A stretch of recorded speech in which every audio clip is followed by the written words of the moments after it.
Olá, pessoal. Bom dia, boa segunda-feira. Que Papai do Céu os abençoe. E já peço, se você estiver vendo esse vídeo pelo canal Direto aos Fatos, por favor, vai aqui na caixa de informações e vai para o meu canal novo, que eu estou tentando monetizar ele por lá, já que aqui o TSE sequestrou a minha monetização. E se você é membro, cancela, porque todo esse dinheiro vai ficar numa conta judicial no TSE que não vai chegar para mim. Então, cancela, não deem dinheiro para o TSE, podem cancelar a área de membros, e se você puder, por favor, acompanha pelo outro, embora eu vou manter esse, porque uma hora isso vai ter que acabar, não dá para ser eterno isso. Então, eu vou manter esse canal também, mas se você puder me ajudar com monetização lá no outro, eu agradeço. E vocês estão sabendo das buscas e apreensões que ocorreram na sexta-feira, a mando do iluministro Alexandre de Moraes. Entre eles está o deputado federal Ottoni de Paula e o cantor Sérgio Reis. O deputado Ottoni teve seu computador apreendido e seu celular, estranhamente, a sua rede social foi deletada. É isso mesmo, o Alexandre de Moraes mandou calar um deputado federal. Então, nós temos um deputado federal preso e um deputado federal calado, impedido de dar a sua opinião. Alvo da operação da PF, Ottoni de Paula tem conta bloqueada no Twitter. A determinação foi do ministro Alexandre de Moraes, do Supremo Tribunal Federal. Pelo que eu saiba, a rede social é considerada uma ferramenta de trabalho do parlamentar, que é por ela que ele se comunica com seus eleitores. Portanto, o deputado está sendo censurado em sua atividade parlamentar, na sua comunicação com os eleitores. Não tem mais o que falar de censura, porque eu acho que já está até um assunto bem chato, né? Cansativo. Gente, estamos numa censura. Gente, chegamos à censura. Gente, vocês já entenderam que a gente está numa censura. Calar um deputado federal enquanto o outro está preso é só mais uma amostra que não tem como mais o Brasil ficar como está. E, inclusive, o Sérgio Reis está com depressão, gente, ele é idoso, tá? Ele não, isso daí não é que ele está sendo mimizento. Ele é um senhor idoso, que muitos artistas hoje só são o que são, porque tiveram o Sérgio Reis apoiando e hoje deram as costas para ele. Ele está assustado com essa repercussão, está recebendo ameaça, então ele está mal, né? Ele está deitado, parece que ele está com depressão, enfim. Ele disse o seguinte: estão querendo acabar comigo como se eu fosse bandido. Eu quero pedir desculpas até ao Supremo, afirmou o cantor, alvo de operação da Polícia Federal. Olha o que fizeram com um senhor de idade. Enquanto isso, uma juíza lá de Brasília extinguiu a punibilidade do Lula ladrão no caso de Atibaia. Caso Sítio de Atibaia, juíza de Brasília rejeita a denúncia contra Lula. Lembra quando eu falei para vocês que era uma jogadinha do STF mandar o processo do Lula para a vara de Brasília, porque lá é conhecido como por passar a mão na cabeça de alguns corruptos? Era exatamente isso que eu estava falando. Neste sábado, dia 22, a Justiça Federal do Distrito Federal decidiu rejeitar o pedido de reabertura de um dos processos da Lava Jato contra o ex-presidiário Luiz Inácio Lula da Silva. Na decisão, a juíza federal Poliana Kelly Maciel Martins Alves, da 12ª Vara Federal de Brasília, também extinguiu a punibilidade do líder de esquerda e dos demais envolvidos no processo envolvendo o sítio de Atibaia.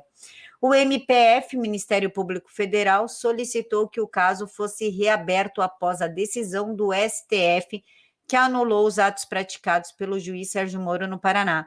No entanto, para a juíza, o MPF não fez adequação da peça acusatória, considerando a nulidade da denúncia original por conta da julgada parcialidade do Moro.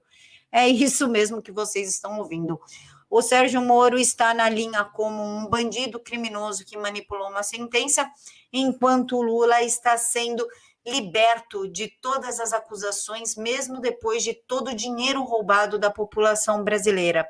É esse cara que tem, inclusive, o apoio do Hamas, que eles querem colocar na cadeira presidencial de 2022, que fala em piorar a regulamentação da mídia, inclusive. E claro que nós não podemos deixar de falar dos partidos e governadores que estão apoiando o Supremo Tribunal Federal. Em claro, corporativismo, lógico, pessoal, eles devem muitos favores ao Supremo Tribunal Federal, como, por exemplo, processos arquivados, engavetados, que estão no seu cantinho, que ninguém mexe, assim o parlamentar pode trabalhar e, claro, continuar roubando sem maiores problemas. Partidos de oposição ao Bolsonaro divulgam nota de apoio ao STF. Os presidentes do PT, PSB, PCdoB, PDT, Rede Cidadania e Partido Verde se alinharam aos ministros Alexandre de Moraes e Luiz Roberto Barroso. Inclusive, os governadores marcaram uma reunião emergencial para discutir a crise entre os poderes. O que os governadores têm a ver com isso? Não sei. Fica a dúvida. O que eles têm que se meter? Não faço ideia. A única coisa que eu sei foi que a maioria das polícias militares dos estados se recusaram a ir contra o exército brasileiro a pedido dos governadores. É só isso que eu sei. Agora, o que eles têm a ver para discutir a crise entre os poderes? Só Deus sabe, porque isso cabe ao presidente do Supremo, ao presidente do Senado, ao presidente da Câmara e ao presidente Jair Bolsonaro. Até o momento, apenas Ratinho Júnior, Cláudio Castro e Mauro Carlessi não confirmaram presença. Inclusive, a nota que eles fizeram para apoiar o Supremo Tribunal na quinta ou na sexta-feira, os governadores soltaram uma nota e teve baixíssima aderência, baixíssima. E isso parece que incomodou um tantinho o Supremo Tribunal Federal, que achou que todos os governadores fossem abraçá-lo e fazer o carinho e beijá-lo. Mas não foi isso que aconteceu. Na verdade, foram 13 governadores, mais o governador do Distrito Federal, entre eles, claro, que tem João Dória e Fátima Bezerra, que estão mais enrolados ali que novelo de lã em esquemas de desvio e corrupção. Inclusive, o Fernando Henrique Cardoso deu seu palpitezinho. O Fernando Henrique Cardoso, que poderia estar quietinho, curtindo sua aposentadoria, não. Agora ele resolveu brincar de política novamente e palpitou com o pedido de impeachment do presidente Bolsonaro. Não acho que o STF esteja extrapolando. De acordo com o FHC, o papel dos ministros representantes do Poder Judiciário é colocar limite nos dois poderes, no Legislativo e no Executivo. Que estranho! Eu sempre aprendi que o papel dos ministros era cuidar da parte judiciária, o Senado fiscalizar o judiciário, a Câmara fiscaliza o executivo, e assim os poderes continuam independentes e harmônicos entre si. Mas, segundo o Fernando Henrique Cardoso, o STF ganhou mais uma atribuição, que além de fiscalizar, fazer o seu papel fiscalizador, que na verdade caberia ao legislativo, enfim, também é de governar o país. E claro que o Gilmar Mendes, o sapão, não poderia ficar fora dessa. Gilmar Mendes comenta a crise entre poderes, é hora de reordenar as prioridades. A crise atingiu um novo patamar após o presidente Jair Bolsonaro apresentar um pedido de impeachment contra o ministro Alexandre de Moraes. O ministro Gilmar Mendes do Supremo Tribunal Federal comentou neste domingo 22 a crise entre os poderes da República que atingiu um novo patamar após o presidente Jair Bolsonaro apresentar um pedido de impeachment contra o ministro Alexandre de Moraes. Afasta o país do enfrentamento dos problemas reais. Sabe o que afasta o país do enfrentamento dos problemas reais, Gilmar Mendes? É você ser perseguido e calado com uma censura prévia.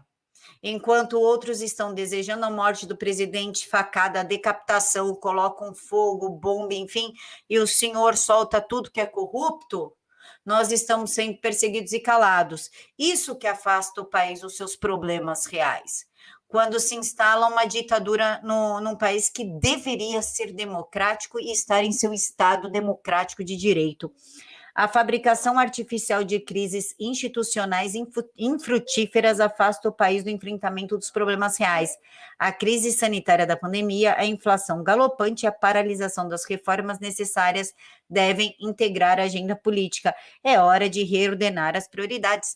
Também é hora do senhor saber que ministro não deveria abrir o inquérito e investigar as pessoas desse inquérito. O juiz não pode investigar, não pode pedir abertura de inquérito. Por que o senhor não reordena as prioridades do Supremo Tribunal Federal, que está mais preocupado em calar pessoas que questionam do que resolver realmente o problema do país, como, por exemplo, pessoas presas por terem roubado um pote de margarina estão presas há meses.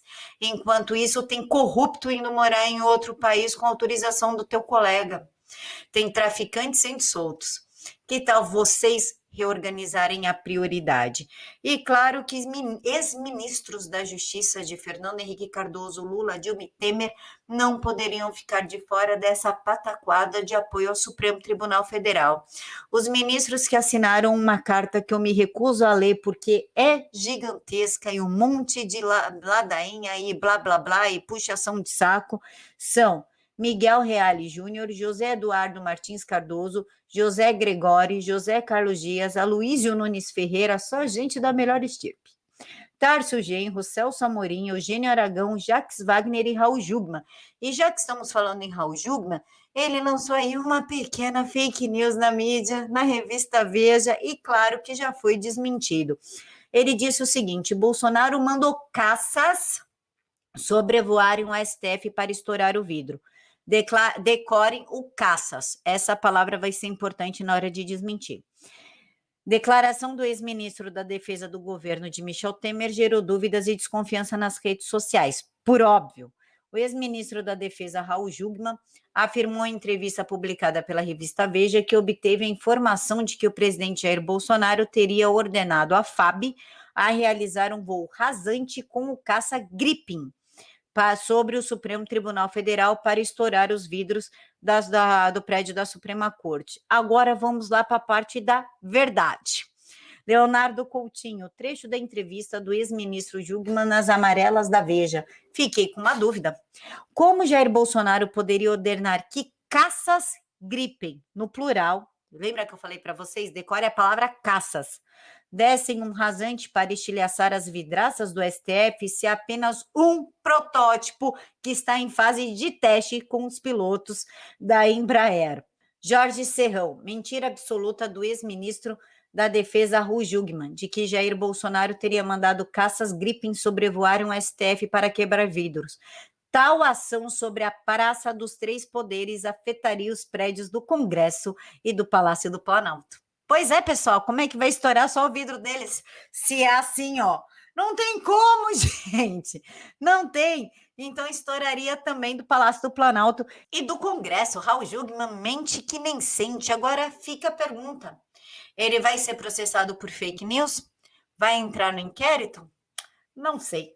Deixem aqui para mim nos comentários o que vocês acharam. E 7 de setembro está chegando. Quais são as expectativas de vocês? E antes que eu me esqueça, os índios que estão em Brasília, olha só, é que é de tanta importância que até esqueci. Tem índios em Brasília. Não se esqueçam que a última vez que teve índios em Brasília, eles atiraram flechas na polícia legislativa. Um policial ficou com uma flecha atravessada na perna. É uma visão horrorosa aquele vídeo. E eles estão aí na frente da Praça dos Três Poderes, onde vai acontecer a manifestação do dia 7. Pergunto, quem trouxe eles? Com qual dinheiro? Quem financiou? O que eles estão fazendo lá? E qual é a finalidade de colocarem eles lá bem nessa época? Eles pretendem dar flechadas em alguém? Mas isso não seria um crime? Cadê a FUNAI e a Polícia Federal para coibir esta ação, perguntar o que eles querem e voltar eles para casa deles, né? Mas vamos lá, povo, já resolveu o problema? Pode ir embora. O que está acontecendo? Não esqueçam que a esquerda aqui em São Paulo pediu ao Ministério Público autorização para se manifestar também no dia 7 de setembro e a Polícia Civil já está falando até em preocupação com manifestantes armados. Vamos tomar cuidado, vamos ficar de olho, mas jamais vamos abrir mão de lutar pela nossa liberdade. Agora sim, pessoal, agora é isso de verdade. Um mega beijo no coração de todos, fiquem todos com Deus e até mais.